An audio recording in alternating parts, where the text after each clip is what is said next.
সুবিধা হয় তার জন্য আমরা রবিবারে এই আয়োজনটা করেছি। আপনাদের সকলকে অগ্নিবীণা শিল্পচর্চা কেন্দ্রের পক্ষ থেকে আমরা অভিনন্দন জানাচ্ছি, শুভেচ্ছা জানাচ্ছি এবং স্বাগতম জানাচ্ছি। আমাদের আজকের এই অনুষ্ঠান বিশেষ কোনো বড় অনুষ্ঠান নয়, খুবই ছোট অনুষ্ঠান। পরিপ্রেক্ষিতে বলার বক্তব্য গড়ে উঠেছিল।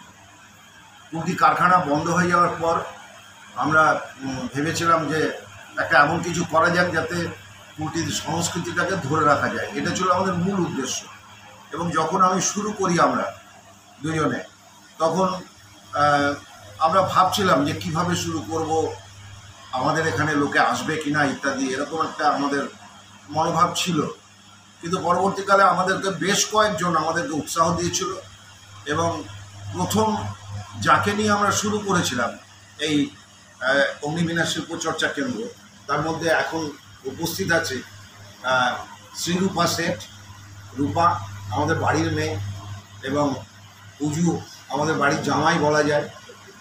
তো ওদের এখান থেকেই সব কিছু, এখান থেকেই বিয়ে, এখান থেকেই সব কিছু, ওরা প্রথম থেকে আছে। এবং তার চেয়েও আর একটা বড়ো কথা হচ্ছে যে এখন গুরু শ্রীযুক্ত কাজল বোস, উনি কিন্তু প্রথম দিন থেকে আমাদের এখানে নাচ শেখাচ্ছেন। এবং আমার মনে আছে একটি মেয়ে ছিল সুদেশনা বলে, সেই প্রথম তার ছাত্রী ছিল।